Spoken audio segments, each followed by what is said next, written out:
Hey, how's it going out there, folks? Welcome back here to a Tuesday. It is the Earthmaster out here. January 7th, 2025 is the date, 11:09 a.m. California time. Latest activity here on the Earthquake 3D globe shows a 2.8 across the area of the Mediterranean. That's the latest quake here on the globe. Quite a bit of aftershock activity following yesterday's 7.1 earthquake here outside the Nepal area, just due north of Mount Everest here. Of course, no stranger to earthquakes. The last decent-sized earthquake here was a 7.3 back in 2015. So, been a little while.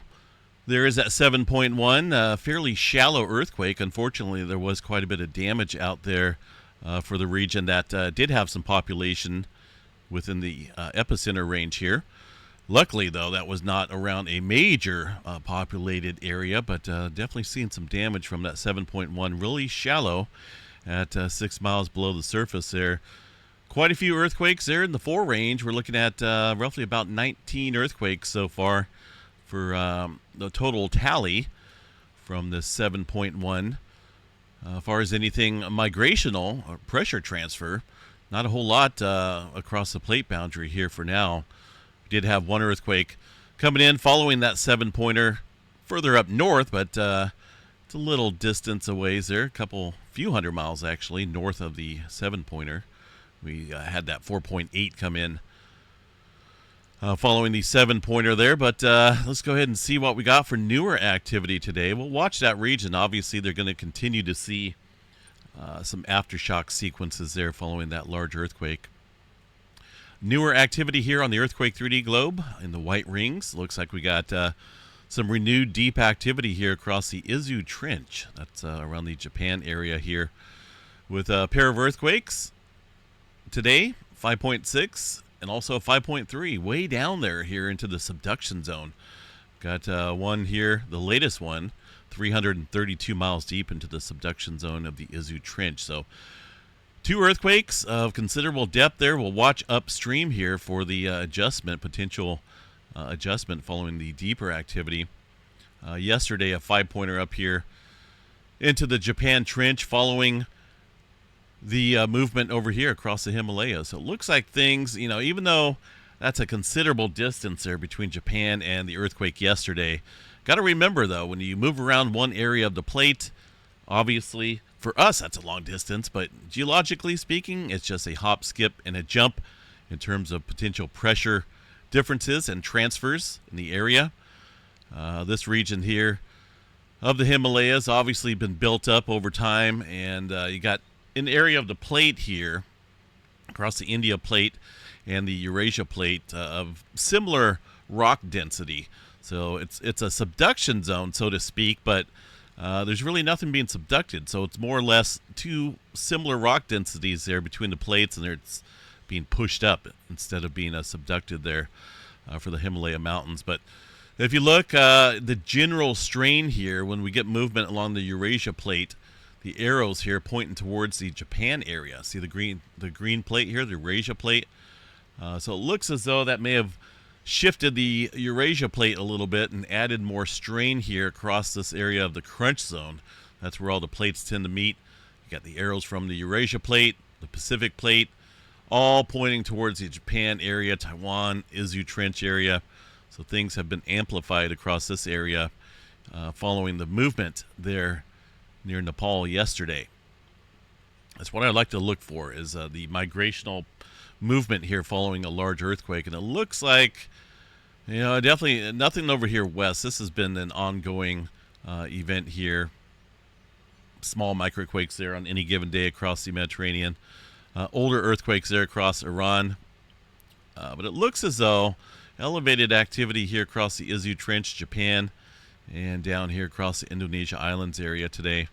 A little bit of further movement out in the Indian Ocean southeast area here between the 2 plates here. That's going to be the South America and the excuse me. Got to go back over here. When did the Indian Ocean go off there? That's not right. It's going to be the Australia plate boundary, Africa plate boundary, Australia plate boundary, it looks like, over there across this area.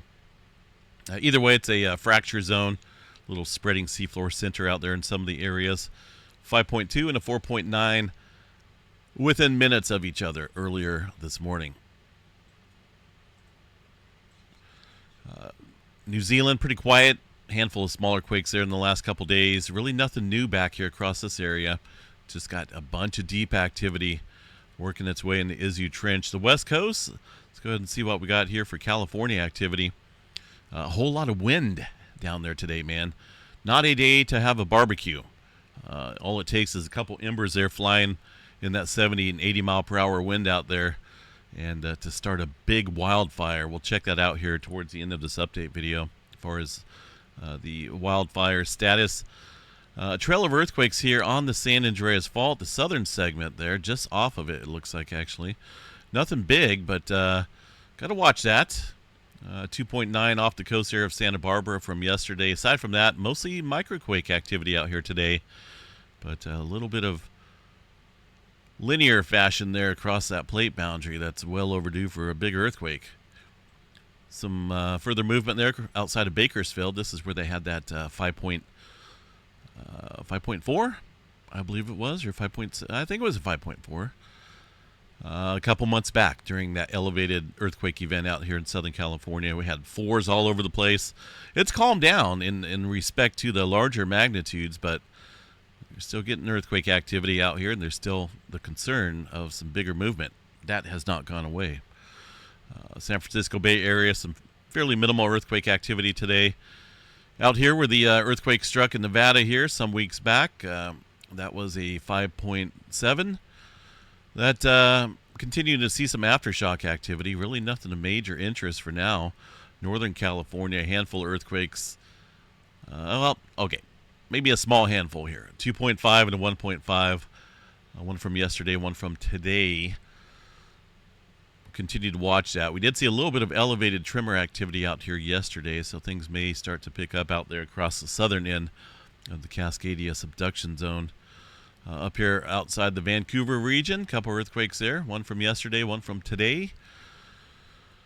The rest of the country, oil fields out there in Texas still getting hit. Eastern portion of the country pretty quiet. Up here across Yellowstone National Park, super volcano. We'll double check that and see here.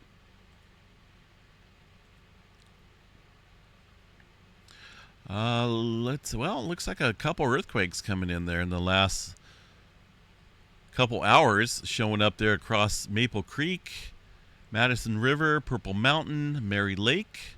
You guys see that on the seismograph stations here. Those look like they're happening over here, a little bit closer here to this station, the Horace Butte area around the Hebgen Lake region. Excuse me. Could be some of these earthquakes. Well, those are in Montana, so. And that's from yesterday. So it looks like we have a handful of earthquakes here. Nothing being reported yet on the USGS map. Nothing big, just a couple smaller microquakes out there in the last few hours. South America area, a couple earthquakes from yesterday and today. Just a handful of typical movement. Really nothing major going on out here across this area of the globe. Most of the activity and adjustment is taking place here across this region. We'll definitely watch that. I still think we need to watch the Kumano Ridge out here. That's going to be a subduction zone that's probably under quite a bit of strain now.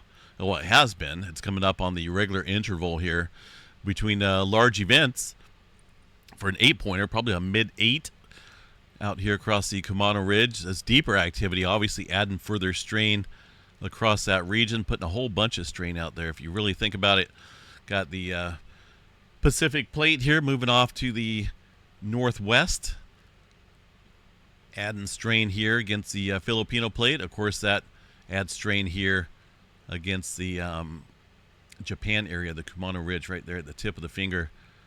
But a lot of that I feel is from yesterday, a movement from the Eurasia Plate pointing right back down here. Either way, it puts this region out here underneath quite a bit of strain.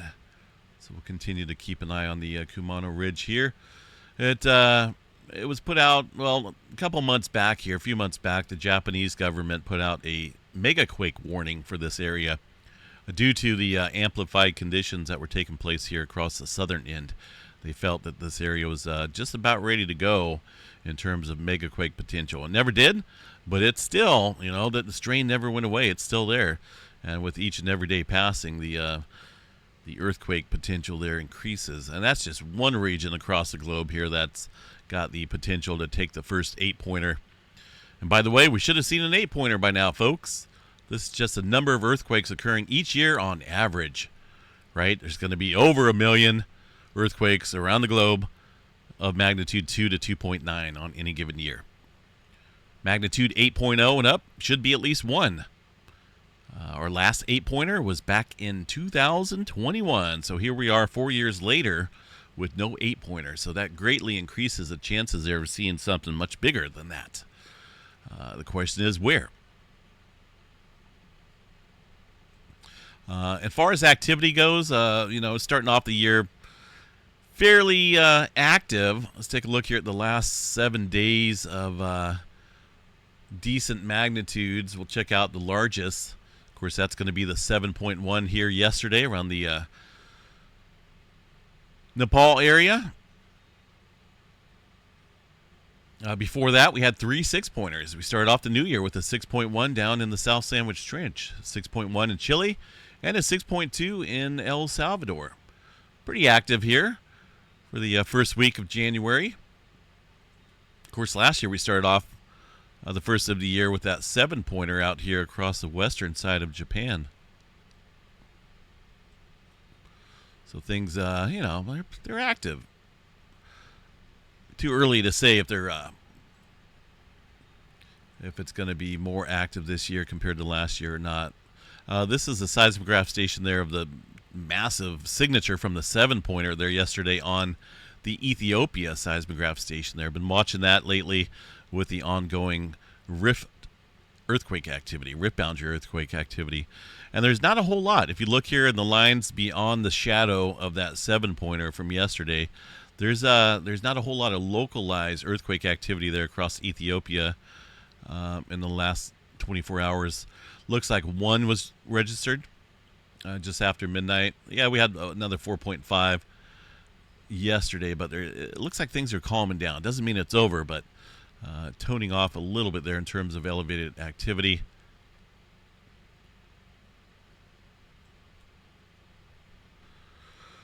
Let's see here. What else we got for space weather activity here real quick. Looks like we're neutral. Mellowed out here into the C flare category after a number of days of X flares and M flares. Still have a decent chance here, 25% chance for X flare activity from this sunspot right here, 3947, which is currently directly facing the Earth. Hard to say, though, on if we're going to see any further activity from this area. Unfortunately, even though this is from today, it's about 24 hours old. 3947 is positioned more over here now. This is a magnetogram image, but it shows it's a black and white image. I'm really missing this image right here where you could determine the complexity and polarity of each individual sunspot there. That I could tell us if we're going to see maybe some stronger flaring. Hard to tell with the black and white image, but 3947 there is about the only one really that's been flaring with all this M flare activity here. So we got to keep an eye on it. Even though it's came out here neutral right now, we could see things kick up here. And again, it's in a position there where it's directly facing the Earth. No major roars in the forecast here for now, folks. Things pretty quiet across that board. Severe weather. Got a bunch of wind down in Southern California, but that doesn't count for convective activity for thunderstorms. Not a whole lot there in the forecast. The numerical models out here. Got some further cold air coming in. People wondering if Texas is going to be getting some snow. I still think that northern Texas going to see some decent amounts. Now, whether it makes it into Dallas-Fort Worth area, it's possible. The GFS model is still showing the potential here towards the end of the week of snow around that area of Texas. Severe weather potential there south as we head towards the end of the week. And there's still cold air in place, and that's going to continue for a little while. Man, I'm wondering here if January is going to be a no rain event here for California. January is one of our wettest months out here, and we haven't really had anything at all. Same for Southern California. They haven't had anything for much of the winter. We had a decent December here, but we can't stop now. We need to keep going with our rainfall accumulation. Let's take a look here at the current conditions down there in Southern California here, where we're dealing with some strong offshore winds. We'll bring up the wind gusts here. Current wind gusts there outside of Los Angeles there in the mountains. Got 66 mile per hour wind gusts up there across the ridges, and all that's blowing offshore. Not really creating any heat, but it is creating some major fire conditions out here. It is expected to increase throughout the day today and spread out a little bit more across Southern California. Now the fire index out here is off the hook, off the chain in terms of we're on the 7th right here, in terms of the extreme fire conditions that Southern California is looking at here today and tomorrow. Today looks to be the main day with off the chart here, extreme, about as high as you can go in terms of fire hazard. Now the fuel moisture out here is quite elevated as well. Well, the fuel moisture is dry, so that means the fire potential is way up there. We're talking about vegetation that hasn't seen rain in quite a while. They've received very little this wintertime, and I don't even know if they received any measurable precipitation out there in Southern California. So there's that big time threat of fire potential. They're kicking up the drought as well at the surface and the deeper levels there below the ground. A moisture anomaly.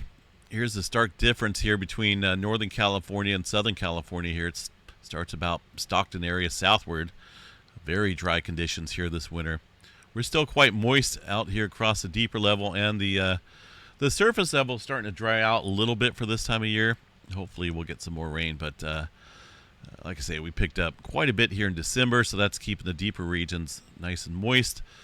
Southern California, again, pretty dry. There is a bunch of warnings out here for the area. Fire weather watch, high wind warning, red flag warning, you name it. There is a lot of wildfire potential out here. Not only the wildfire potential, but you got some strong winds, 70, 80 mile per hour winds expected here. Gusts, it looks like, potentially up to 100 miles per hour.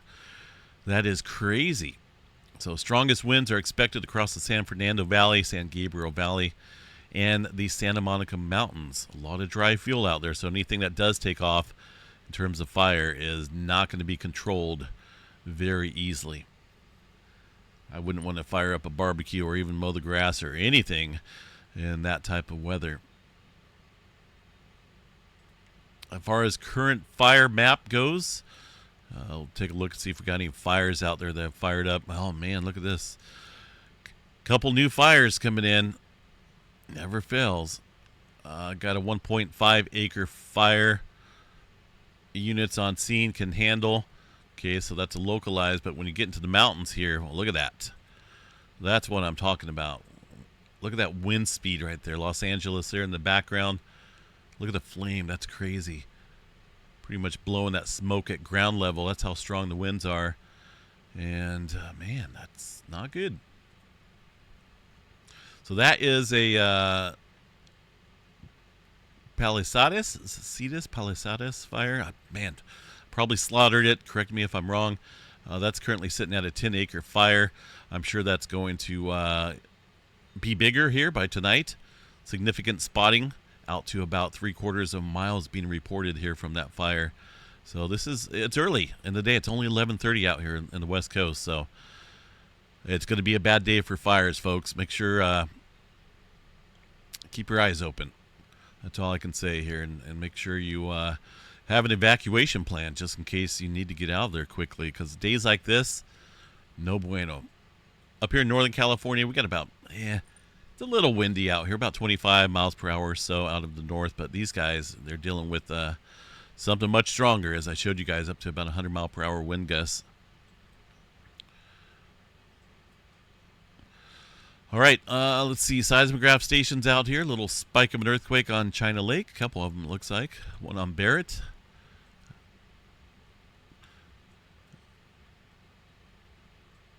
Aside from that, we'll keep an eye on things here, and we'll be off on the live stream a little bit, just kind of monitoring things. Have a good day. We'll see you guys back out here a little bit later this evening. Stay safe.